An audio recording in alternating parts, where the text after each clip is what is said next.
اور یہ وہ عظیم ہستی ہیں کہ جن کی ذات مبارکہ کے حوالے سے ہم نے اتنا زیادہ نہیں سنا جتنا کہ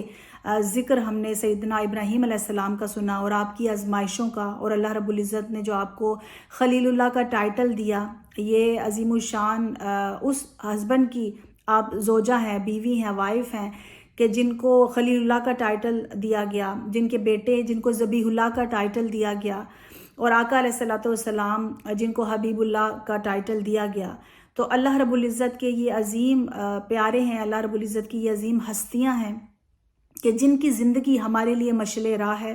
اور سیدہ ہاجرہ علیہ السلام کی زندگی جس کا ہم انشاءاللہ تعالیٰ آج ذکر کریں گے اور مطالعہ کریں گے، اور دیکھیں گے کہ کیسے آپ نے اللہ رب العزت کی ذات پر کامل ایمان رکھا، کس طرح سے توکل اللہ کی ذات پر آپ کو تھا، اور آپ نے اطاعت الہی کا حق کس طرح سے ادا کیا۔ وہ ہمارے لیے خصوصاً خواتین کے لیے ایک رول ماڈل ہیں، اور ہمیں بتایا گیا ہے کہ جب ایسے حالات ہم پر آ جائیں کہ بظاہر جس میں ہمیں لگے کہ شاید اس کا کوئی حل نہیں ہے، پریشانیاں ہیں، اور اس وقت میں ہمیں ایک اسوہ عطا کیا سیدہ ہاجرہ علیہ السلام نے کہ ہمیں کیسے ریاکٹ کرنا چاہیے، ہمارا جو بیہیویئر ہے وہ کس طرح سے ہونا چاہیے۔ کیا ہمیں ایسا ہونا چاہیے کہ ہم اللہ کی بارگاہ میں شکوہ اور شکایت کرنا شروع کر دیں، یا کہ ہم اللہ رب العزت کی ذات پر توکل رکھیں، کامل یقین رکھیں، اور پھر اللہ کی اطاعت کی طرف ہم راغب ہو جائیں۔ تو ہم دیکھیں گے کہ آپ کی جو حیات مبارکہ ہے، شروع دن سے ہی آپ جب ایمان میں آپ داخل ہوئیں اس وقت سے ہی آپ نے اللہ رب العزت کی اس طرح سے اطاعت فرمائی کہ جب آپ حضرت ابراہیم علیہ السلام کے نکاح میں آئیں تو اللہ رب العزت نے ان کو وسیلہ بنایا سیدنا اسماعیل علیہ السلام کی اولاد نرینہ کی ایک نعمت کے طور پر، جس کے لیے حضرت سیدہ ابراہیم علیہ السلام اور جو سیدہ سارہ تھیں، جو اس اولاد کی نعمت کے لیے جنہوں نے سالوں سال انتظار کیا، اور بعد میں اللہ رب العزت نے بہت سالوں کے بعد ان کو بھی سیدنا اسحاق علیہ السلام کی صورت میں نعمت سے نوازا، چونکہ وہ رب ہے، وہ جب چاہے نعمت عطا کر سکتا ہے، وقت اس کا اس میں شرط نہیں ہے، اور زمانہ اس میں مقیود نہیں ہے۔ تو اللہ رب العزت نے ان کو عطا فرمایا، لیکن سیدہ ہاجرہ علیہ السلام ذریعہ بنی آپ کو وہ پہلی خوشی دینے کا۔ اور جب آپ ابھی چھوٹے شیرخوار بچے ہی تھے، اس وقت اللہ رب العزت کی طرف سے آپ کو حکم آیا کہ آپ اپنے بیٹے کو اور اپنی زوجہ محترمہ کو اس جگہ پر چھوڑائیں جس کو آج ہم مکہ کے نام سے جانتے ہیں، مکہ مکرمہ کے نام سے جانتے ہیں، اس وادی میں چھوڑ آئیں۔ اب آپ تھوڑا سا جیسے جیسے ہم آپ کی ذات کے حوالے سے، آپ کی سیرت کے حوالے سے بات کریں گے، میں ساتھ ساتھ کوشش کروں گی جو ہمارے سامعین ہیں، جو ناظرین ہیں، آپ اس چیز پر اپنے آپ کو تھوڑا سا ایک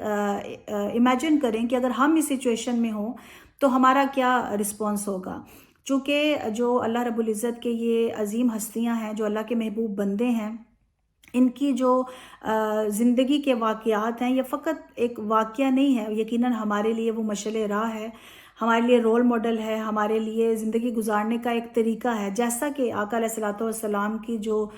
سیرت مبارکہ ہے وہ ہمارے لیے ایک کمپلیٹ کوڈ آف لائف ہے کہ کیسے ہم نے زندگی گزارنی ہے، اسی طرح آپ کے جو جد امجد ہیں اور جو ان کی آگے سے نسل پاک ہے، وہ ہمارے لیے ذریعہ ہے کہ اگر ہم انہی اسوہ پر عمل کریں تو ہم یقیناً اللہ کی محبت کے حقدار بن سکتے ہیں۔ لیکن اس کے لیے شرط یہی ہے کہ ہم ایسے بن جائیں جیسے، اور کوشش کریں، اگر ہم پوری طرح اس طرح نہیں بن سکتے، ہم کوشش کریں کہ جو ان کے نقش قدم پر ہم چل سکیں۔ تو سیدہ ہاجرہ علیہ السلام، اب جب اللہ کی طرف سے حکم آتا ہے سیدنا ابراہیم علیہ السلام کو، تو آپ کے ذہن میں کوئی خیال نہیں آیا، آپ نے یہ نہیں سوچا کہ ابھی اللہ رب العزت نے مجھے یہ نعمت عطا کی ہے اولاد کی، اور ابھی سے مجھے حکم دے دیا گیا ہے کہ میں ان کو ایسی جگہ پر چھوڑاؤں، اور ایسی وہ جگہ کہ جہاں پر آپ کو علم نہیں ہے کہ وہ کیسا ہوگا، ماحول کیسا ہوگا، کون ہے، کچھ علم نہیں ہے۔ تو خلیل اللہ ایسے ہی تو آپ کا لقب نہیں آپ کو مل گیا، آپ نے کوئی سوال، کوئی پریشانی، کسی قسم کا کوئی آپ کے ذہن میں خیال نہیں گزرا، اور حضرت ہاجرہ علیہ السلام کو لے کر آپ وہاں پر چلے گئے، اور جس جگہ پر جب جبرائیل امین نے حکم دیا کہ آپ اس وادی میں یہاں پر ٹھہرا دیں، آپ اس وادی کو ہم امیجن نہیں کر سکتے، چونکہ آپ امیجن کریں کتنے سالوں پہلے کیا حالت ہوگی جہاں پر پہاڑ ہی پہاڑ ہیں، وہاں پر پہاڑ ہیں، صرف کوئی انسان نہیں ہے، کوئی نباتات نہیں ہیں، کوئی حیوانات نہیں ہیں، وہاں پر آپ دیکھیں کہ کوئی جس کو قرآن پاک میں خود غیر ذی زرع کے نام سے کہا گیا ہے، ایسی جگہ جو بیاگو آباد وادی ہے، اس میں کچھ بھی نہیں ہے، نہ پانی ہے، نہ یعنی انسان کی جو حیات ہے، جو اس کی علامات ہوتی ہیں، پانی ہے، انسان ہے، نباتات ہیں، جمادات ہیں، حیوانات ہیں، اس چیز میں سے کوئی چیز وہاں پر موجود نہیں ہے۔ اور آپ کو حکم دیا جاتا ہے کہ یہاں پر آپ اپنے بیوی کو، اپنے بچے کو چھوڑیں اور آپ چلے جائیں۔ یہاں پر بھی آ کر آپ نے کوئی سوال نہیں کیا جبرائیل امین سے بھی۔ یہ جو پورا آپ کا واقعہ ہے، یہ حدیث مبارکہ میں ہے، صحیح بخاری میں موجود ہے، حدیث کی کتب میں ہے، قرآن میں اس کا ذکر نہیں ہے ان ڈیٹیل، لیکن حدیث مبارکہ میں آپ کو بہت جگہ پر اس کی تفصیل ملتی ہے۔ اور خود جو صحابہ کرام ہیں وہ راوی ہیں، حضرت ابن عباس رضی اللہ تعالیٰ سے روایت ہیں کئی حدیث، بہت پائے کہ جو صحابہ ہیں انہوں نے اس کو روایت کیا ہے کہ کس طرح سے آپ نے کوئی سوال نہیں کیا۔ اور جب ایسی جگہ پر پہنچے تو سیدہ ہاجرہ علیہ السلام نے آپ سے پوچھا، اور حدیث میں آتا ہے کہ 3 مقامات پر جب آپ گزر رہے تھے، جب آپ پہنچ گئے، آپ نے ان سے سوال کیا کہ آپ ہمیں یہاں پر کیوں چھوڑ کے جا رہے ہیں؟ تو سیدنا ابراہیم علیہ السلام نے مڑ کر ان کو دیکھا بھی نہیں۔ اور یقیناً یہ ایک قدرتی فعل ہے کہ اگر آپ دیکھتے ان کو تو شاید آپ کا دل پگھل جاتا، اتنے شیر خوار بچے کو اور اپنی زوجہ محترمہ کو ایسی جگہ پر آپ چھوڑ کے جا رہے ہیں جہاں پر کوئی ہے ہی نہیں۔ تو آپ امیجن کریں کہ اس وقت میں بھی سیدہ ہاجرہ علیہ السلام نے کوشچن نہیں کیا اور آپ کو گلا نہیں کیا، یا آپ نے یہ نہیں کہا کہ اچھا کچھ کنڈیشنز رکھی ہوں کہ آپ مجھے بہت ساری چیزیں دے دیں تو چلیں پھر مجھے آپ سے کوئی شکوہ نہیں ہے۔ ان کے پاس تھوڑا سا پانی تھا، تھوڑی سی کھجوریں تھی، وہ آپ نے ان کو دی اور آپ روانہ ہونے لگے۔ جب تیسری بار آپ نے پوچھا تو آپ نے سیدنا ابراہیم علیہ السلام اور سیدہ ہاجرہ علیہ السلام کو آپ دیکھیں، آپ کا توکل دیکھیں، اگین آپ کا کامل یقین دیکھیں اللہ کی ذات پر، اور آپ کی اسٹریٹجی دیکھیں کہ آپ کا جو پازیٹیو تھنکنگ ہے یا آپ کا چینج آف مائنڈ، آپ نے فوراً سے اپنا سوال بدلا اور آپ نے پوچھا کہ آپ کو کیا اللہ کی طرف سے حکم ہوا ہے کہ آپ ہمیں یہاں پر چھوڑ جائیں؟ تو سیدنا ابراہیم علیہ السلام نے ہاں میں اس کا جواب دیا، اور اسی وقت اسی لمحے وہ جو آپ کی ایک قدرتی جو ذہنی کشمکش تھی کہ یہاں پر ہمیں چھوڑ کر جا رہے ہیں، فوراً سے آپ کا جواب دیکھیں۔ حدیث مبارکہ میں الفاظ آتے ہیں، سیدہ ہاجرہ علیہ السلام نے فرمایا کہ اگر یہ اللہ کی طرف سے حکم ہے تو مجھے یقین ہے کہ اللہ ہمیں کبھی ضائع نہیں ہونے دے گا، اللہ رب العزت ہمیں کبھی تکلیف نہیں پہنچائے گا، اور اس طرح کے الفاظ حدیث مبارکہ میں آتے ہیں۔ تو آپ نے جو آپ کی تھوڑی سی پریشانی آپ کہہ لیں جو قدرتی فعل تھا کہ آپ کے ہسبینڈ اب چھوڑ کر جا رہے ہیں، اب آپ امیجن کریں اگر ہم میں سے آج کے زمانے میں کوئی ایسا ہو واقعہ کہ جہاں پر آپ کا ہسبینڈ آپ کو چھوٹے بچے کے ساتھ، انفنٹ کے ساتھ کسی ایسی جگہ پر چھوڑ آئیں جہاں پر فیسلٹیز نہیں ہیں، الا یہ کہ ایسی جگہ ہو جہاں پر کوئی انسان ہی نہیں ہے، کسی ڈیزرٹ میں چھوڑ آئیں، تو آپ اس وقت آپ کی کیا کنڈیشن ہوگی؟ کیا آپ بہت اللہ کی رضا پر راضی ہوں گے؟ یہ ہمارے لیے ایک لمحہ فکریہ ہے کہ ہم سوچیں کہ ہمارا اللہ رب العزت کی ذات پر کتنا یقین ہے، اور ہم اگر اللہ کی طرف سے ایسا کوئی حکم ہو تو ہمارا کیا رسپانس ہوگا؟ اگر اللہ کی طرف سے ہم پر کوئی مصیبت آئے گی تو ہمارا اس وقت ہمارے جو کیفیت ہے دل کی وہ کیا ہوگی؟ کیا ہمارا بھی یہی جواب ہوگا، یا نعوذ باللہ ایسا رسپانس ہوگا کہ میں ہی کیوں، اللہ تعالیٰ نے نعوذ باللہ مجھ پر ہی کیوں یہ مشکل ڈال دی؟ تو آپ کا اللہ کی ذات پر اور اللہ کی اطاعت کا عالم یہ ہے کہ آپ نے فوراً سے فرمایا کہ اگر یہ اللہ کی طرف سے حکم ہے تو اللہ کی رضا پر ہم راضی ہیں، انہوں نے یہ فرمایا۔ اور حضرت ابراہیم علیہ السلام چل پڑے، اور جب آپ پہاڑ کے نیچے سے اترے وہاں پر جہاں پر ان کی جو زوجہ محترمہ حضرت ہاجرہ علیہ السلام اور بیٹا جب نظر نہیں آیا تو اس وقت آپ نے اللہ کی بارگاہ میں اپنے ہاتھ اٹھا دیے دعا کے لیے۔ اب یہاں بھی آپ دیکھیں سیدنا ابراہیم علیہ السلام کہ وہ ذات، وہ خلیل اللہ جنہوں نے بہت ساری آزمائشیں جن پر آئیں، اور ایسا وقت بھی آیا جب آپ کو آگ میں ڈالا گیا، اور اس وقت میں بھی جب جو فرشتہ ہوا والا اور پانی والا جب فرشتہ آپ کو آ کر مدد کے لیے آپ کی جب ریکویسٹ کر رہا تھا، کہہ رہا تھا کہ اگر آپ حکم ہو اللہ کی طرف سے، ہمیں حکم ہے تو آپ اجازت دیں تو ہم اس آگ کو بجھا دیں، تو حضرت ابراہیم علیہ السلام نے منع فرما دیا تھا کہ جو اللہ رب العزت دیکھ رہا ہے، جو اللہ کی مرضی ہوگی، وہ رب ہے، وہ جس نے یہ آزمائش دی ہے وہ مجھے نکالے گا بھی۔ یہ آپ کا یقین تھا، اتنا اسٹرانگ بلیو تھا آپ کا۔ لیکن یہاں پر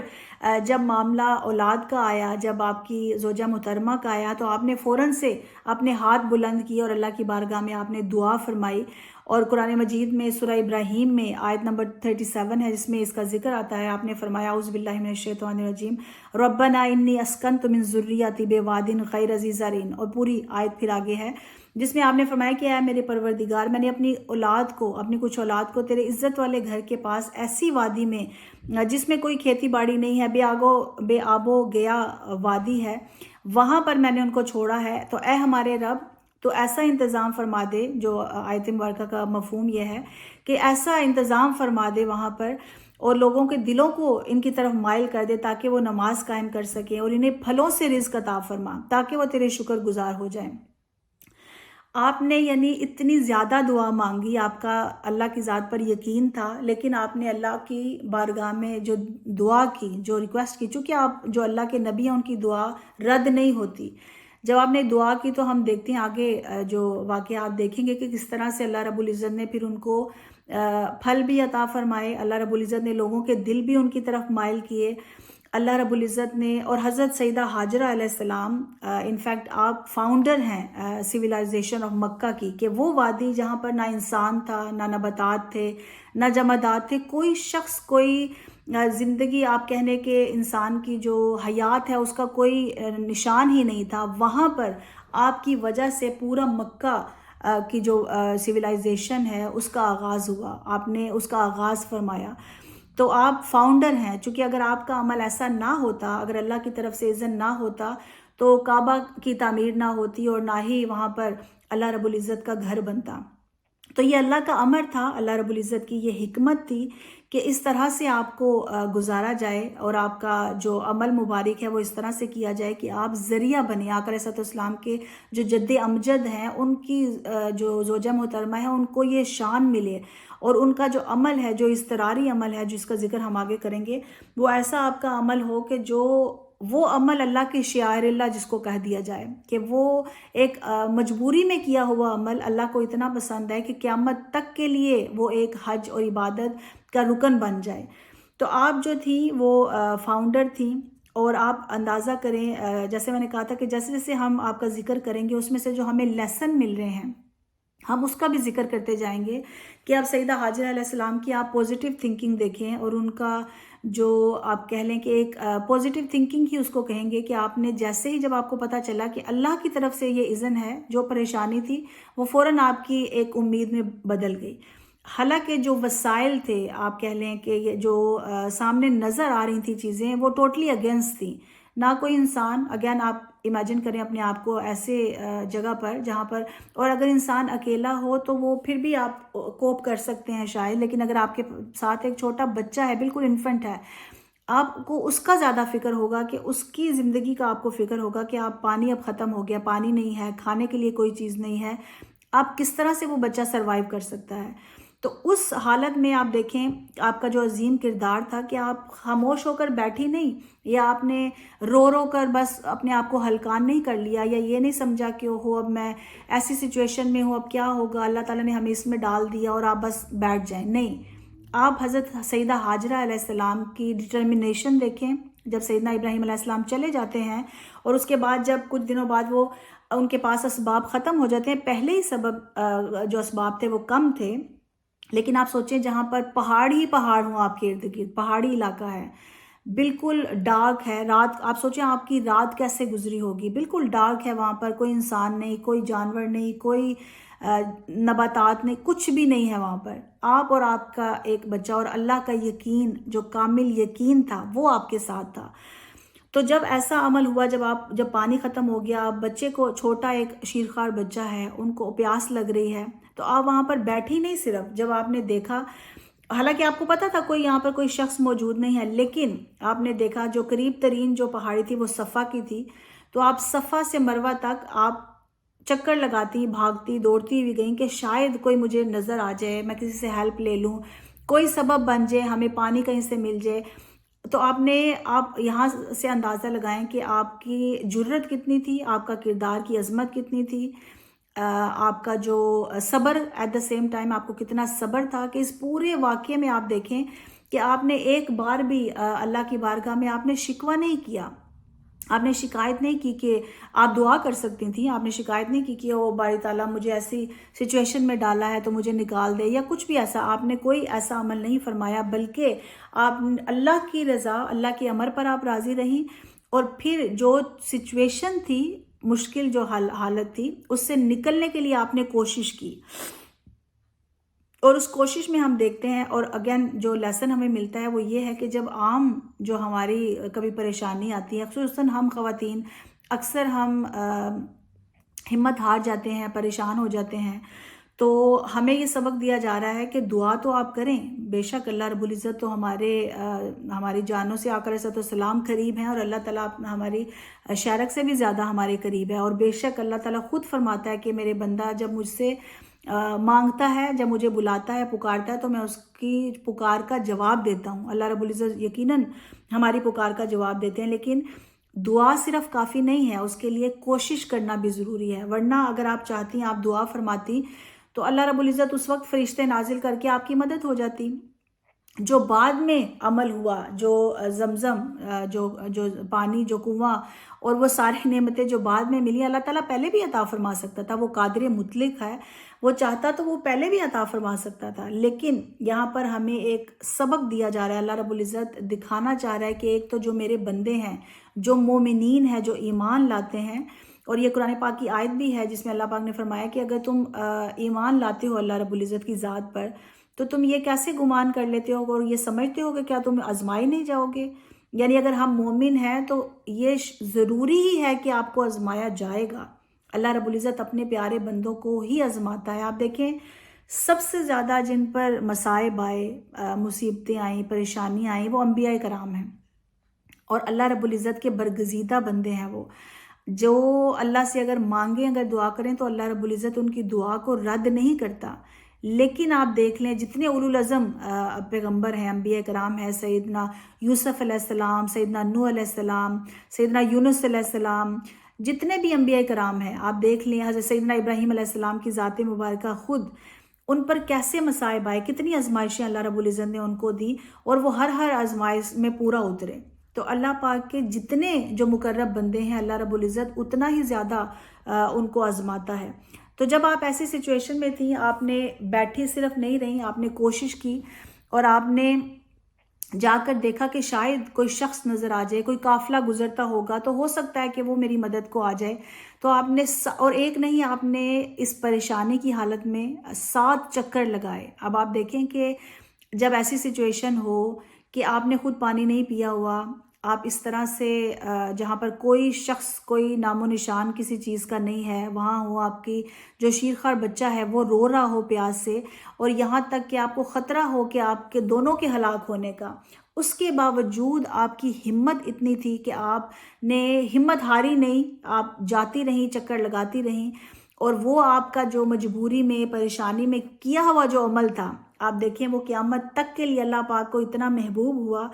کہ وہ آقا علیہ السلام کی سنت بنا کر قیامت تک کے لیے، وہ جو مومنین ہے، جب بھی جو شخص بھی حج کرنے جائے گا، جب عمرہ کریں گے، جب آپ یہ عمل کریں گے، تو آپ کو صفا مروہ میں جب آپ سعی کرتے ہیں، ابھی آج کے زمانے میں تو وہ مشکل ہے ہی نہیں، لیکن ابھی کیوں ایسا کیا جاتا ہے؟ جب آپ اس کے درمیان جاتے ہیں تو آپ کو دوڑنا پڑتا ہے، کیوں؟ کیونکہ اللہ رب العزت کی وہ عظیم محبوب ہستی جو ہیں، ان کی یاد کو تازہ اللہ رب العزت ہمیں یاد دلا رہا ہے کہ وہ عمل جو انہوں نے کیا۔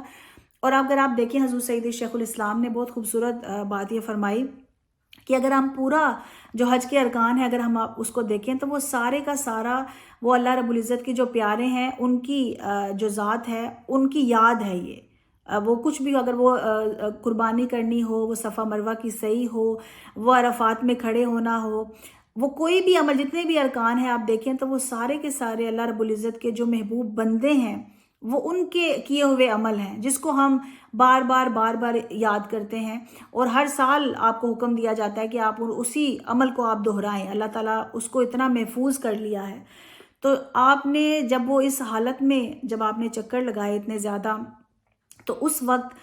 جب یہ آپ کی کنڈیشن جب ہو گئی، تو اللہ رب العزت کی جو رحمت ہے وہ جوش میں آئی، اور سیدنا جبریل امین تشریف لائے اور آپ نے اپنا پر لگایا اور سیدنا اسماعیل علیہ السلام کی پھر ایڑیوں جہاں پر تھیں وہاں سے چشمے پھوٹے اور اس قدر پانی آیا، اور اس لیے اس کو زمزم آپ سب جانتے ہی ہوں گے کہا جاتا ہے، چونکہ آپ کے یہ الفاظ سے آپ نے کہا زمزم رک جاؤ رک جاؤ، کیونکہ آپ کو لگا ایسا نہ ہو کہ اتنا زیادہ پانی آ رہا ہے تو یہ ختم ہو جائے، تاکہ پھر آپ نے اگین آپ کی جو ویژن تھا یا آپ کی جو آپ سمجھتے ہیں کہ آپ کی سوچ تھی، آپ نے جلدی سے اس کو ایک بیسن کی طرح بنا کر اور محفوظ کرنے کی کوشش کی، جو بعد میں پھر زمزم کا جو کنواں ہے وہ اسی نسبت اور اسی اس کا جو سبب ہے وہ بنا، تو ہم نے کوشش کیا اس کو رکھ دیا جائے۔ اور پھر جو سیدنا ابراہیم علیہ السلام کی دعا تھی تو اللہ رب العزت نے وہ دعا کو پورا کیا۔ اس کے بعد قبیلہ جرہم کے جو لوگ تھے انہوں نے دیکھا، کیونکہ ایسے ہی جو قبائل ہیں وہ آتے تھے اور دیکھتے تھے، کوشش کرتے تھے، یہی سیدنا حاجر علیہ السلام کی کوشش تھی کہ شاید کوئی قبیلہ آ جائے تو وہ یہاں سے گزرے تو ان کی مدد ہو سکے۔ تو اللہ تعالیٰ نے اس طرح سے ان کے دلوں میں ڈالا، چونکہ ایک پرندہ تھا، انہوں نے دیکھا کہ وہ پرندہ آسمان پر اس جگہ پر وہ پھر رہا ہے، عموماً وہ پرندہ وہاں پر ہوتا ہے جہاں پانی ہوتا ہے، تو جب وہ قافلہ وہاں سے گزرا وہ وہاں پر ٹھہرے اور انہوں نے پھر اجازت لی سیدہ حاجرہ علیہ السلام سے، اور وہ بات جو انہوں نے فرمایا تھا کہ لوگوں کا حضرت سیدنا ابراہیم علیہ السلام نے کہ لوگوں کے دلوں کو مائل کر اے باری تعالیٰ تاکہ وہ یہاں پر آئیں، اور حضرت سیدہ حاجرہ علیہ السلام جو ہیں ان کو پھر کمپنی مل گئی، وہ قبیلہ وہاں پر آیا، آپ کی اجازت سے آپ نے وہ پانی ان سے لیا، وہ وہاں پر رہنا شروع ہو گئے۔ اور حضرت سیدہ حاجرہ علیہ السلام نے ایک شرط رکھی اور ان کو یہ کہا کہ آپ یہاں سے پانی لے تو سکتے ہیں لیکن جو اس کی جو ملکیت ہے وہ ان کی ہی رہے گی۔ یہ آپ کی ایک اور آپ کہہ لیں کہ لیڈرشپ کوالٹی تھی جو آپ نے ان کے سامنے یہ مطالبہ رکھا، جو کہ انہوں نے اس کو قبول کیا، اور اس طرح سے پھر وہاں کا جو ہم جانتے ہیں کہ کیسے جو واقعات رونما ہوئے اور کس طرح سے پھر اللہ رب العزت نے سیدنا ابراہیم علیہ السلام کو وہاں پر تشریف لائے، پھر سیدنا اسماعیل علیہ السلام بڑے ہوئے اور پھر ان کو یہ سعادت ملی کہ اللہ رب العزت کا جو گھر ہے اس کو تعمیر کیا جائے، اس کو بنایا جائے، اور وہ باقی ساری پھر جو آزمائشیں ہیں وہ بھی ساتھ ساتھ رہیں۔ جب اللہ رب العزت جو نعمت عطا فرماتا ہے تب ساتھ اللہ رب العزت آپ کو کسی آزمائش سے بھی گزارتا ہے، یہ ایک نشانی ہوتی ہے۔ جس طرح ہم جانتے ہیں کہ حضرت اسماعیل علیہ السلام جو ذبیح اللہ جن کو ٹائٹل دیا گیا، تو وہ آپ ان کی دیکھیں تربیت، یقیناً وہ سیدہ حاجرہ علیہ السلام کی ہی وہ تربیت تھی کہ ایک ینگ جو 13 ایئرز غالباً جب آپ بلوغت کی آپ کی عمر آتی ہے تو اس وقت اللہ کی طرف سے حکم ہو جاتا ہے کہ ان کو ذبح کر دیا جائے۔ اور آپ دیکھیں کہ سیدنا ابراہیم علیہ السلام جنہوں نے خواب دیکھا، یعنی اللہ کی طرف سے خواب کے ذریعے حکم آیا، جب وہ اپنے بیٹے کو یہ خواب بتاتے ہیں اور ان کی رائے مانگتے ہیں تو آپ فرماتے ہیں کہ جو اللہ رب العزت نے آپ کو حکم دیا اس کو آپ کر لیں۔ اب یہ ہم اکثر یہ واقعہ سنتے ہیں، ہم جانتے بھی ہیں، اور یہی اللہ رب العزت نے وہ عمل اس قدر پسند آیا کہ وہ بھی سنت قیامت تک کے لیے جاری رہے گی۔ اللہ رب العزت نے اس کو کیسے قبول فرمایا، آپ کے اس ذبح کرنے کو، اس اطاعت کو کیسے قبول فرمایا، یہ اکثر ہم واقعہ سنتے ہیں لیکن کبھی ہم نے اس طرح سے غور کیا۔ آپ دیکھیں کہ یہ اتنا آسان نہیں تھا، یہ اتنا جو عمل تھا پورا، جب آپ کو خواب آیا اس وقت سے لے کر آپ کا اپنے بیٹے کو ذبح کرنے تک کا عمل جو تھا، جو آپ نے وہ پورا واقعہ اگر ہم اس کو دیکھتے ہیں تو آپ سوچیں کہ پہلے تو سیدنا ابراہیم علیہ السلام کو ایز اے فادر آپ سوچیں کہ اگر آپ کی اولاد ہے، ایون سیدہ حاجرہ علیہ السلام کو ہی آپ دیکھ لیں، ہم اپنے آپ کو دیکھیں ماں کے طور پر، اگر کوئی ایسا حکم ہو تو آپ کا جوان بیٹا ہو تو کیا آپ اس حکم کے لیے فوراً تیار ہو جائیں گے کہ آپ ذبح کر دیں اللہ کی راہ میں؟ یہ سب اگین ہمارے لیے ایک ہے سوچنے کی بات ہے کہ ہم اللہ کی جو اطاعت ہے اس کو کس حد تک پورا کرتے ہیں۔ لیکن آپ حضرت سیدنا ابراہیم علیہ السلام کی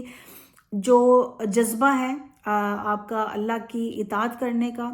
جو اللہ رب العزت پر جو یقین تھا آپ کو، اس کا آپ عالم دیکھیں۔ اطاعت سب سے بڑھ کر تو اطاعت کی، اللہ کی طرف سے حکم آیا تو کوئی کشمکش، کوئی دوسرا کوشچن آپ کے ذہن میں نہیں آیا۔ آپ نے نہیں سوچا کہ اللہ پاک نے مجھے اتنے عرصے بعد یہ میرا بیٹا عطا کیا، میں محروم رہا پہلے اس سے، اللہ نے نعمت دی، اور اب جب وہ بلوغت پر آئے ہیں تو مجھے حکم دے دیا کہ ان کو ذبح کر دیا جائے۔ چلیں سیدنا ابراہیم علیہ السلام کا آپ والد تھے، آپ اللہ کے خلیل اللہ، آپ اتنی آزمائشوں سے گزرے، ان کی اطاعت اور ان کا سمجھ آتا ہے۔ آپ سوچیں حضرت سیدنا اسماعیل علیہ السلام جو ایک ینگسٹر ہے، جو ایک ینگ جو ایڈلٹ ہیں، آپ دیکھیں کہ ان کی تربیت کس نے کی اس چیز پر؟ یقیناً جو ماں ہے، آپ کے والد گرامی بھی، لیکن کتنا عرصہ آپ اپنی والدہ کے ساتھ رہے اس جگہ پر، جب وہ قبائل وہاں پر آئے اور اس طرح سے مکہ کی جو وادی ہے وہ بسنا شروع ہوئی، تو آپ کی تربیت ہی تھی سیدہ ہاجرہ علیہ السلام کی کہ حضرت سیدنا اسماعیل علیہ السلام نے اف تک نہیں کی، اور آپ نے فرمایا کہ جب اللہ پاک نے جو آپ کو حکم دیا آپ اس کو کر دیں۔ تو ان کے ذہن میں بھی ایک منٹ کے لیے بھی یہ خیال نہیں آیا کہ اگر اگر میرے ساتھ ایسا ہو تو یعنی میری جان چلی جائے گی، یا وہ نعوذ باللہ یہ سوچ سکتے تھے یا کہہ سکتے تھے کہ یہ تو خواب ہی ہے، کوئی ضروری تو نہیں کہ اللہ کی طرف سے کوئی وحی تو آپ پر نہیں آئی، تو ہو سکتا ہے کہ یہ ویسے ہی ہو، یا کچھ بھی خیال آ سکتا ہے۔ اور ہم سب جانتے ہیں، جو ہم کنکریاں بھی مارتے ہیں شیطان کو، اگین جو ایک رکن ہے، وہ اللہ کے پیاروں نے جو جیسے میں عرض کیا، حضور سیدی شیخ الاسلام نے یہ بہت خوبصورت بات فرمائی کہ جو اللہ کے پیارے جو تھے، ان کے جو بھی اضطراری عمل تھا، جو ان کے عمل تھے، اللہ پاک نے اس کو عبادت کا درجہ قرار دے دیا۔ تو جب سیدنا ابراہیم علیہ السلام گزرے اور شیطان نے ان کے ذہن میں اور سیدنا اسماعیل علیہ السلام کے ذہن میں نعوذ باللہ اطاعت نہ کرنے کا جو شک تھوڑا سا ڈالا، تو آپ نے کنکر مارا کہ یہ شیطان کی طرف سے ہے، جو کہ آج وہاں پر شیطان بظاہر نظر نہیں آتے، لیکن ہم پھر بھی کنکریاں مارتے ہیں آپ کی اس سنت کو پورا کرنے کے لیے، اور یہ ہمیں یاد دلاتی ہے یہ چیز کہ کس طرح سے اللہ کی اطاعت جب آپ کرتے ہیں تو شیطان آپ پر حملہ کرے گا، ہر طرح سے حملہ آور ہوگا، لیکن یہ ہم پر ہے کہ ہم اس کو شیطان کے جو وسواس ہیں اس کو دور کر کے کس طرح سے ہم اللہ کی اطاعت کر سکتے ہیں۔ تو آپ سیدہ ہاجرہ علیہ السلام کی ہی وہ ذات مبارکہ تھی، جو تربیت تھی کہ آپ نے کوشچن نہیں کیا، آپ صبر و استقامت کا پیکر تھے سیدنا ابراہیم علیہ السلام، اور ویسے ہی آپ کی جو اولاد ہے ان کا آگے سے عمل تھا۔ تو ہم دیکھتے ہیں کہ یہ حضرت سیدہ ہاجرہ علیہ السلام کا آپ کے نکاح میں آنے سے لے کر آخر تک وہاں پر آپ کا ایک جو فاؤنڈر کی حیثیت سے مکہ مکرمہ میں آپ کا ایک پوری سویلائزیشن کا جو آپ نے آغاز کیا، اس وقت سے لے کر آخر تک آپ دیکھیں تو ہمیں بہت ساری چیزیں آپ کی ذات مبارکہ میں نظر آتی ہیں۔ جیسے میں عرض کر رہی تھی کہ یہ ہمارے لیے ضروری ہے کہ اگر ہمارے لیے رول ماڈل ہیں کہ کس طرح سے سچویشن اگر آئے تو ہماری پوزیٹیو تھنکنگ ہونی چاہیے، کوئی بھی سچویشن آ جائے آپ اس کو پوزیٹیولی لیں، اللہ کی ذات پر کس قدر ہمارا یقین ہونا چاہیے، کیونکہ جب اگر اللہ پر آپ کو یقین ہے، چونکہ آپ الفاظ دیکھیں، آپ نے فرمایا کہ اگر اللہ کی طرف سے حکم ہے تو اللہ ہمیں کبھی ضائع نہیں کرے گا، اور آپ کا جو توکل تھا اللہ کی ذات پر کہ جب بظاہر اسباب نظر نہیں آ رہے پھر بھی آپ نے اپنی جو کوشش ہے وہ ختم نہیں کی، آپ کیریڈ آن، آپ لگی رہیں کہ کوئی نہ کوئی آپ کو مدد مل ہی جائے گی، اللہ کی طرف سے کوئی نہ کوئی مدد و نصرت ضرور ہوگی، چونکہ اللہ کا حکم تھا تو اللہ ہمیں کبھی بھی اس طرح سے چھوڑے گا نہیں۔ تو آپ کی ذات سے ہمیں پتہ چلتا ہے ڈٹرمنیشن، یہ ہمارے لیے another لیسن ہے کہ کس قدر ڈٹرمن تھی آپ اس چیز کے لیے، پوزیٹیو تھنکنگ تھی، اللہ کی ذات پر یقین تھا، توکل تھا۔ یہ وہ ساری باتیں ہیں، یہ ہم اپنے لیے نوٹ کر لیں کہ اگر ہم نے اپنے کردار کو بہتر بنانا ہے، اپنے کردار کو ایک اچھا ہم نے مومن بننا ہے، تو اس کے لیے یہ چیزوں کی ضرورت ہے کہ اگر ہمارے کردار میں یہ چیزیں ہم ڈیولپ کر لیں، اگر ساری نہیں تو چند ہی کر لیں، تو یقیناً ہماری جو زندگی ہے وہ ایسی ہو جائے گی کہ جو اللہ اور اس کے رسول صلی اللہ علیہ وسلم کو پسند ہے۔ تو آپ کی ایک فائٹنگ سپرٹ تھی، آپ نے اس کو جاری رکھا اپنی، جیسے کہ میں نے کہا کہ انہوں نے دیکھا بظاہر کوئی ہیلپ نہیں تھی، لیکن پھر بھی آپ کوشش کرتی رہی کہ شاید کوئی نظر آ جائے، کوئی انسان نظر آ جائے، کوئی مدد کر سکے، تو آپ پر امید رہی، آپ آپٹیمسٹک جو بیہیویئر تھا آپ کا وہ رہا، اور آپ کی ذات مبارکہ نے جو اللہ پر توکل ہے وہ ہمارے لیے بہت ضروری ہے۔ تو اپنی جو ہمارے جو سامعین ہیں، سننے والے جو بھی ہیں، آپ دیکھ سکتے ہیں اپنی زندگیوں میں کہ ہماری زندگی میں کس چیز کی کمی ہے۔ جب بھی اگر کوئی مشکل آئے تو آپ سیدہ ہاجرہ علیہ السلام کی ذات کو یاد کر لیں، اور آپ دیکھ لیں اگر آپ کے بچوں کے حوالے سے کوئی پریشانی آتی ہے، فائنینشیل ڈیفیکلٹی کوئی ہمیں آتی ہے، تو آپ سوچ لیں کہ اگر اس سے زیادہ کیا ورس ہو سکتا ہے کہ آپ کو ایسی جگہ پر چھوڑ دیا گیا کہ جہاں پر کچھ اسباب نہیں تھے، بظاہر کچھ بھی نہیں تھا. اور یہ ایک اندر چیز ہمارے لیے بھی ہے کہ ہم جو تھوڑا آف ٹاپک ہے، لیکن جیسے ہماری جو خواتین ہیں وہ بہت زیادہ ڈیپینڈنٹ ہو جاتی ہیں اپنے ہسبینڈ پر، اور اگر آپ کو اس طرح سے فیسلٹیز نہیں ملتی تو پھر ہم شکایت کرتے ہیں، اور نعوذ باللہ وہی پھر شکایتیں رنجش کا باعث بنتی ہیں، اور وہی پھر نعوذ باللہ علیحدگی کا باعث بنتی ہیں. تو یہاں پر ہمیں تھوڑا سا کمپرومائز کرنا ہوگا، اور ہمیں جو ڈیپینڈنٹ جو ہونا ہے وہ اللہ کی ذات پر ہوں. جو توکل ہے، جو یقین ہے، جو مدد ہے، وہ ساری کی ساری اللہ کی ذات پر رکھیں، کیونکہ جب آپ کا تعلق ایک اللہ کی ذات کے ساتھ جڑتا ہے تو پھر جو دنیاوی چیزیں ہیں وہ میٹر نہیں کرتی. میں یہ ہرگز نہیں کہوں گی جو لوگ پریشانی کی حالت میں ہیں یا جو بھی کسی بھی ڈیفیکلٹی سے گزر رہے ہیں کہ وہ ایزی ہے ان کے لیے یا بہت آسان ہو جائے گا، وہ اس سے ڈیل کر لیں گے. یقیناً مشکل ہے، لیکن جب ہم آقا علیہ الصلوۃ والسلام کی ذات مبارکہ دیکھتے ہیں، جب ہم انبیاء کرام کی ذات کا مطالعہ کرتے ہیں، جب ہم سیدہ ہاجرہ علیہ السلام کی ابھی آپ دیکھا کہ کس طرح سے وہ اکیلی تھی اپنے چھوٹے سے بچے کے ساتھ، کچھ بھی وہاں نہیں تھا، اور کس طرح سے آپ نے پورا جو وہ اپنا سفر ہے وہ کس طرح سے آپ نے طے کیا، تو ہمارے لیے بہت بڑا سبق ہے، بہت بڑی موٹیویشن ہے ان لوگوں کے لیے کہ جو پریشانی کے مسائل اور ان چیزوں سے گزر رہے ہیں. کبھی بھی یہ نہ سوچیں کہ معاذ اللہ ہم ہی کیوں، اللہ تعالیٰ نے ہم ہی رہ گئے تھے، معاذ اللہ ہمیں ہی پریشانی آنی تھی یا ہمیں مشکل کا سامنا کرنا پڑا تھا. ایسا بالکل نہ سوچیں، چونکہ بہت بار ایسا ہوتا ہے کہ ہمیں بظاہر جب ہم چیزوں کو دیکھتے ہیں تو ہمیں لگتا ہے کہ اس کا کوئی حل نہیں ہے، ہم ڈس اپوائنٹمنٹ آ جاتی ہے اور ہم سوچتے ہیں کہ بس اب تو کچھ بھی نہیں ہوگا. لیکن اللہ رب العزت اپنے بندے کو بہت اچھی طرح جانتا ہے، اور اللہ رب العزت فرماتا ہے کہ میں اپنے بندے کے لیے ایسا ہی ہوں جیسا وہ مجھ سے گمان کرتا ہے. تو جیسا ہم اللہ کی ذات کے بارے میں گمان کریں گے، اللہ پاک ہم سے ویسا ہی معاملہ کرے گا. اگر ہم یہ گمان کریں گے کہ اللہ رب العزت معاذ اللہ ہمیں تو بس پریشانیاں دے رہا ہے، مشکلات دے رہا ہے، تو نعوذ باللہ آپ کو وہی چیزوں کا سامنا کرنا پڑے گا. لیکن اگر آپ کا گمان اللہ کی ذات سے یہ ہے کہ اللہ رب العزت رحمان ہے، رحم کرنے والا ہے، اللہ رب العزت ہمیں جیسے سیدہ ہاجرہ علیہ السلام نے فرمایا کہ اللہ ہمیں ضائع نہیں کرے گا.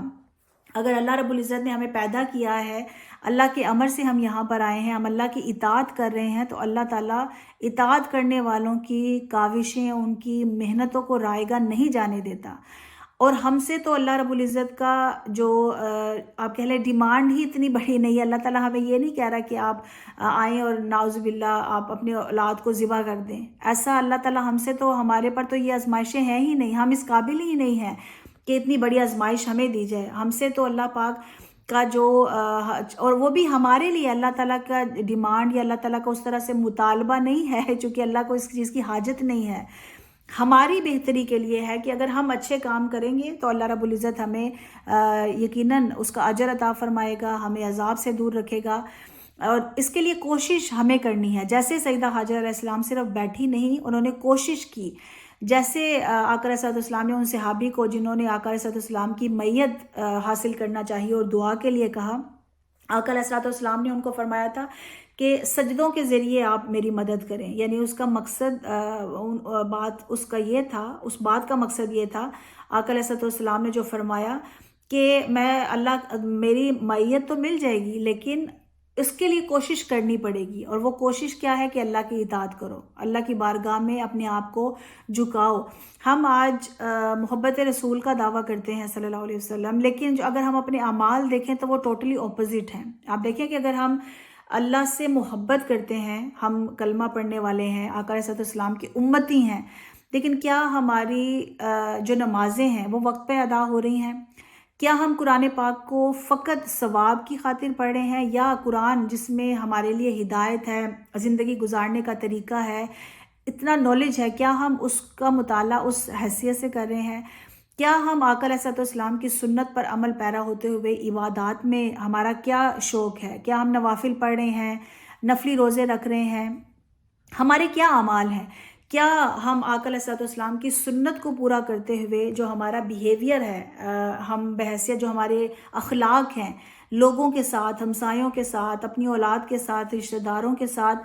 کیا ہم اس کو صحیح طرح سے پورا کر رہے ہیں یا نہیں؟ اگر ہمارا جواب نفی میں ہے تو ہمارے لیے لمحہ فکریہ ہے. سوچیں اس سے پہلے کہ انسان جو ہے اس کا وقت ختم ہو جائے. اور آپ جانتے ہیں آج کل تو اس قدر آپ کو خبریں ملتی ہیں کہ اچانک کسی کو ہارٹ اٹیک ہوا, کوئی پرابلم ہوا اور وہ فوت ہو گئے.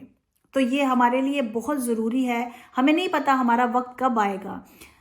کوشش کر لیں کہ ہم اس قدر اچھے اعمال کر جائیں کہ اگر ہمارا آج ابھی وقت آ جائے تو ہم اللہ کی بارگاہ میں, آقا علیہ الصلوۃ والسلام کی بارگاہ میں قیامت کے دن ہمیں شرمندگی کا سامنا نہ کرنا پڑے. جب آقا علیہ الصلوۃ والسلام ہماری شفاعت کرائیں تو ہمیں شرمندہ نہ ہونا پڑے کہ آقا علیہ الصلوۃ والسلام ہماری شفاعت فرما رہے ہیں اور ہم جو گناہوں کے انبار ہیں وہ لے کر جا رہے ہیں. تو توبہ کرتے رہیں. اور ہمارے لیے بہت بڑا لیسن ہے, جیسے کہ میں نے عرض کیا سیدہ ہاجرہ علیہ السلام کی حیات مبارکہ کے یہ جو سارے میں نے پوائنٹس آپ کو بتائے, یہ سب ہم لے سکتے ہیں کہ کس طرح سے آپ پر امید رہیں, آپ ڈٹرمن رہیں, کوئی بھی پریشانی آئے آپ آپٹمسٹک رہیں, آپ فائٹنگ اسپرٹ ہو, آپ کو صبر رکھیں, پیشنس ہو آپ میں. لیکن سب سے بڑھ کر جو سیدہ ہاجرہ علیہ السلام کی جو حیات مبارکہ ہے اور ان واقعات سے جو ہم لیسن لیتے ہیں وہ توکل کا ہے اور وہ اطاعت ربی کا ہے کہ ہم اللہ کی ذات پر کس قدر یقین رکھتے ہیں, توکل کرتے ہیں, بھروسہ کرتے ہیں, تقوی اختیار کرتے ہیں, اللہ سے ڈرتے ہیں اور پھر ہم اللہ کی اطاعت کرتے ہیں. یہ اگر چیزیں ہمارے اندر آ جائیں انشاءاللہ تو بہت آسان ہو جاتا ہے کہ ہم گناہوں سے دور ہو کر اللہ کی اطاعت حاصل کر سکیں. اور آخر میں بات کرنا چاہوں گی ذو الحجہ کے حوالے سے. حج کا جو مہینہ آ رہا ہے اور 10 دنوں کی بہت ساری فضیلت ہے جو حج کے ذو الحجہ کے پہلے 10 دن ہیں. اکثر جو لوگ ہیں شاید ان کو اس چیز کا علم نہ ہو, یا جن کو علم ہے بھی تو ہم اس قدر امپورٹنس شاید اس کو نہیں دیتے جس طرح سے ہم رمضان المبارک میں یا طاق راتیں جو ہیں اس کو امپورٹنس دیتے ہیں. تو 10 دن کی فضیلت اس قدر ہے قرآن پاک میں, جس دنوں کی اللہ رب العزت نے اور راتوں کی قسم کھائی ہو, اس سے بڑھ کر اس کی اہمیت ہم اس کا کیا کہہ سکتے ہیں. کئی احادیث مبارکہ ہیں جس میں ذکر ہے, اور آقا علیہ الصلوۃ والسلام نے فرمایا کہ اللہ کے نزدیک ان دنوں سے زیادہ جو بھی اللہ کے محبوب اعمال ہیں, اللہ رب العزت کے نزدیک اتنے زیادہ محبوب نہیں ہے وہ اعمال جتنے ان دنوں میں اگر کوئی اچھے عمل کیے جائیں تو وہ اللہ کی بارگاہ میں محبوب ترین ہے. کما قال علیہ الصلوۃ والسلام, بخاری شریف کی حدیث مبارکہ ہے یہ. تو کوشش کریں کہ جو 10 دن ہیں ہم اس میں نیک اعمال کریں, جتنا ہو سکتا ہے اللہ رب العزت کی رضا پر راضی رہیں, صبر و استقامت کا مظاہرہ کریں. کوئی اگر پریشانی آ جائے کوشش کرتے رہیں اپنی اصلاح کی, اپنے اندر اچھے اعمال, اچھا انسان, اچھے مسلمان بننے کی, اور کوشش کریں یہ جو 10 دن ہیں ہم بہت ساری سنتوں پر عمل کر سکتے ہیں. رمضان المبارک میں نسبتاً یہ آسان ہو جاتا ہے عمل کرنا, نیک عمل کرنا, قرآن کی تلاوت کرنا اور یہ سب کچھ, لیکن اس کے علاوہ مشکل ہمیں لگتا ہے. لیکن ان 10 دنوں کو آپ اس کی نیت کر اگر عمل کریں گے تو اللہ رب العزت آپ کو بہت اجر عطا فرمائے گا. تو کوشش کریں قرآن پاک کی تلاوت کریں, زیادہ سے زیادہ صدقہ کریں, نوافل پڑھ سکتے ہیں آپ, توبہ کر سکتے ہیں, ذکر کر سکتے ہیں. چونکہ جہاں لوگ جو حاجی ہیں جو حج کر رہے ہوں گے, جب وہ اللہ کی بارگاہ میں اپنے آپ کو پیش کر کے کہہ رہے ہوں گے کہ اللہ ہم حاضر ہیں, تو یہاں بیٹھ کر بھی ہم اللہ رب العزت کی بارگاہ میں اپنے دل, اپنے قلب کو اللہ کی طرف راغب کر اس طرف رجوع کر جب ہم اللہ کی بارگاہ میں توبہ کریں گے تو یقیناً اللہ رب العزت ہمیں معاف فرمائے گا. تو جتنے صدقہ کر سکتے ہیں, جتنے اچھے اعمال ہیں, کوشش کریں اس نیت کے ساتھ ہم کریں تو تاکہ اللہ رب العزت ہم سے راضی ہو. اور جس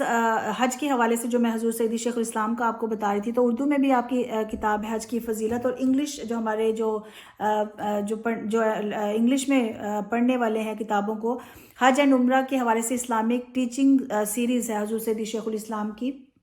وہ بھی کتاب ہے, آپ اس کا مطالعہ کر سکتے ہیں. اس میں کوشچن آنسرز ہیں کافی جو حج سے ریلیٹڈ ہوتے ہیں وہ بتائے گئے ہیں.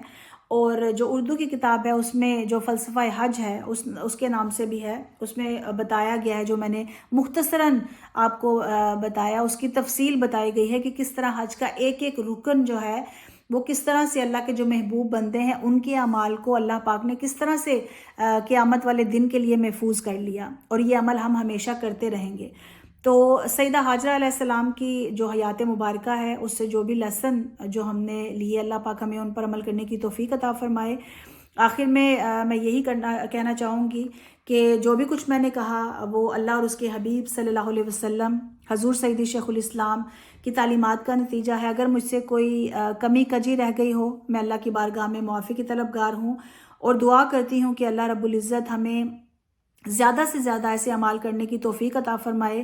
جس سے اللہ اور اس کے حبیب صلی اللہ علیہ وسلم ہم سے راضی ہو، اور جب ہم جائیں تو ہماری قبروں کو ایسا نور عطا فرمائے ہمارے نیک اعمال سے، اور جب آخرت میں آقا علیہ الصلوۃ والسلام کی بارگاہ میں جائیں تو اللہ پاک ہمیں شرمندگی سے بچائے، اور جب ہم دنیا میں جب تک بھی ہماری زندگی ہے ہمارے اعمال کبھی بھی ایسے نہ ہوں کہ جس سے کسی دوسرے کو تکلیف پہنچ سکے۔ اللہ پاک ہمیں ایک اچھا انسان بننے کی توفیق عطا فرمائے، ایک اچھا مومن بننے کی توفیق عطا فرمائے، اور جو بھی باتیں جیسے میں نے عرض کی حضرت سیدہ حاجرہ علیہ السلام کی زندگی سے ہمیں ملتی ہیں، سب سے بڑھ کر اللہ کی اطاعت کرنا، اللہ کی ذات پر توکل رکھنا اور کامل یقین رکھنا۔ اللہ پاک یہ جو خاصہ ہے، یہ جو خصوصیات ہیں، یہ ہمارے اندر جاگزیں فرما دے، اور جو 10 دن آ رہے ہیں ذی الحجہ کے، جو خاص دن ہے، اللہ کے محبوب دن ہے، اللہ پاک ہمیں ایسے ہی محبوب اعمال کرنے کی توفیق عطا فرمائے جس سے وہ اور اس کا حبیب صلی اللہ علیہ وسلم راضی ہو، اور اللہ رب العزت ہم سب کو جو بھی سامعین ہیں ان کو ایسا بنا دے کہ جو اللہ اور اس کے رسول صلی اللہ علیہ وسلم کے اطاعت کے قابل ہو، اور اللہ پاک ہم سے اور ہم اللہ رب العزت کی رضا میں راضی ہونے والے بن جائیں۔ وما علینا الا البلاغ المبین۔ Jazakallah khair to Sister Faiza Qadri Saiba for the amazing talk. May Allah subhanahu wa ta'ala reward you immensely for your efforts in highlighting the beautiful life of Sayyidah Hajra alayhi salam. May Almighty grant us all the ability to adopt the same trust in our Creator, the perseverance and the endurance in difficult times, and the willingness to sacrifice in His way. May He subhanahu wa ta'ala accept the blessed pilgrimage of all those who have travelled to the Holy Lands for this year's Hajj. And in this blessed month, as we commemorate the devotion and the commitment of the Prophet Ibrahim and his family, peace be upon them, on behalf of Minhaj Women League UK, we pray that you all have a blessed and enjoyable Eid. Assalamu alaikum wa rahmatullahi wa barakatuh.